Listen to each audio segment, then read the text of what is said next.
میں تو پنجتن کا غلام ہوں، میں تو لعن اللہ امتن قتلت کا ولعن اللہ امتن ظلمت کا ولعن اللہ امتن سمعت بذالک فرضیت بہ۔ مومنین، آج ہم آپ تمام مومنین کی خدمت میں حسین کی 4 سالی بیٹی سکینہ سلام اللہ علیہ کا خواب جو ہے شام میں کیا خواب دیکھا جناب سکینہ نے، آپ تمام مومنین کی خدمت میں ہم پیش کرنے والے ہیں کہ شہر شام میں پیش آنے والے عجیب اور غریب واقعات میں سے ایک شہزادی حضرت سیدہ سکینہ سلام اللہ علیہ کا وہ خواب ہے جو آپ نے یزید کے دربار میں بیان فرمایا، جس کو علامہ مجلسی اور ابن نماحلی اور دوسرے علماء کرام نے بھی اس کو نقل کیا ہے کہ حضرت سکینہ نے دربار شام میں یزید سے فرمایا کہ میں نے خواب دیکھا ہے، اگر تو سنے تو میں بیان کروں۔ یزید سننے کے لیے تیار ہو گیا۔ آپ نے فرمایا کہ کل رات جیسے ہی میں نماز دعا اور تعقیبات سے فارغ ہوئی، اچانک مجھے بابا کی یاد ستانے لگی۔ میں بہت روئی اور روتے روتے میری آنکھ لگ گئی۔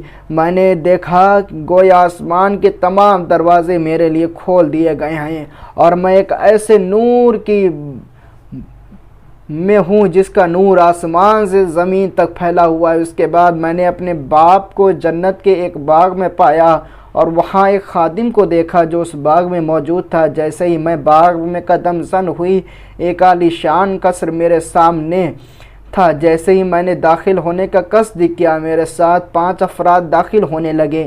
میں نے خادم سے پوچھا یہ محل کس کا ہے؟ خادم نے جواب دیا یہ تمہارے بابا کا محل ہے جو اللہ نے ان کے عظیم اور پائیدار صبر کے عوض عطا فرمایا ہے۔ میں نے ان سے دوسرا سوال کیا کہ یہ 5 افراد با جلالت اور بعظمت افراد یہ کون ہیں جو میرے ہمراہ وارد قصر ہونا چاہتے ہیں؟ اس نے کہا کہ ہر ایک طرف کی اشارہ کر کے مجھے بتانا شروع کیا کہ یہ پہلے ابو بشر حضرت آدم ہیں، یہ حضرت نوح ہیں، یہ تیسرے حضرت ابراہیم خلیل اللہ ہیں اور یہ چوتھے حضرت موسیٰ کلیم اللہ ہیں۔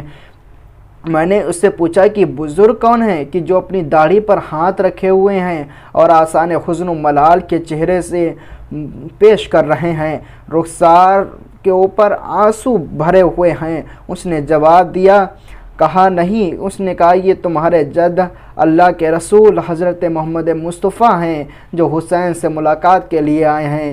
سکینہ کہتی ہے کہ میں دوڑتی ہوئی اپنے جد کے قریب گئی اور ان کے سامنے یہ بیان کرنے لگی، یا جدہ ہو قتلت واللہ رجعلنا وصفقت واللہ دمعنا، کہ میں جناب سکینہ کہتی ہیں نانا خدا کی قسم ہمارے مردوں کو مار ڈالا گیا، ہمارے خون کو بہایا گیا، ہماری بے حرمتی کی گئی اور ہم کو برہنہ پشت اونٹوں پر سوار کر کے شام تک لایا گیا۔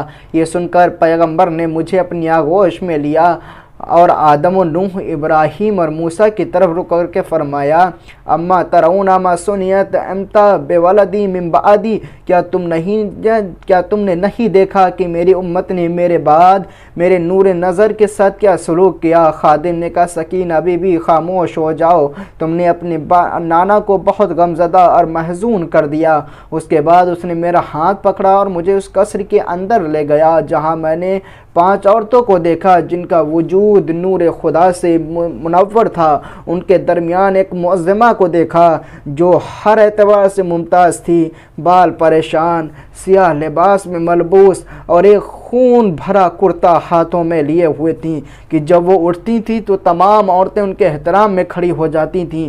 میں نے خادم سے پوچھا یہ کون ہیں؟ خادم نے مجھ سے سب کا تعارف کرایا کہ یہ خاتون مریم ہیں، یہ خدیجہ ہیں، یہ حاجرہ ہیں، یہ سارہ ہیں اور یہ خاتون جن کے ہاتھوں میں خون بھرا کرتا ہے یہ جنت کی تمام عورتوں کی سردار حضرت فاطمہ بنت محمد ہیں۔ یہ سن کر میں نے اپنی دادی کے پاس گئی اور کہا یا جدتا کہ اے میری دادی، خدا کی قسم ظالموں نے میرے بابا کو قتل کر کے مجھے اس کم سنی میں یتیم کر دیا۔ میری دادی نے میرے یہ بیان سن کر مجھے اپنی آغوش میں لے لیا اور آہ بکا کرنے لگیں۔ اب کیا دیکھتی ہیں کیا وہ بھی عورتیں ساری کی ساری رونے لگیں اور بسد احترام عرض کیں اے سیدہ عالمین صبر کرو، خدا تمہارے اور یزید کے درمیان فیصلہ کرے گا۔ اس کے بعد صدیقہ طاہرہ نے مجھ سے فرمایا کفا سعود کا یا سکینہ، میری لاڈلی سکینہ اب نہ رونا، فقط کو تیتنیات قلبی حاضہ قمیص بے یکل حسین کہ تیری صدائیں گریوں نے مجھے ہلا کر رکھ دیا، اور دیکھیے تیرے بابا حسین کا خون بھرا کرتا ہے، اس وقت تک ہاتھوں سے نہ چھوڑوں گی کہ جب تک خدا واحد سے ملاقات نہ کر لوں۔ عزیزان محترم، یہ خواب جو ہے جناب سکینہ سلام اللہ علیہا نے یزید لعنتی کے دربار میں جب جناب سکینہ کو زندان شام میں رکھا گیا تو یہ خواب دیکھا تھا۔ لعن اللہ امتن قتلت کا ولعن اللہ امتن ظلمت کا ولعن اللہ امتن سمعت بذالک فرضیت۔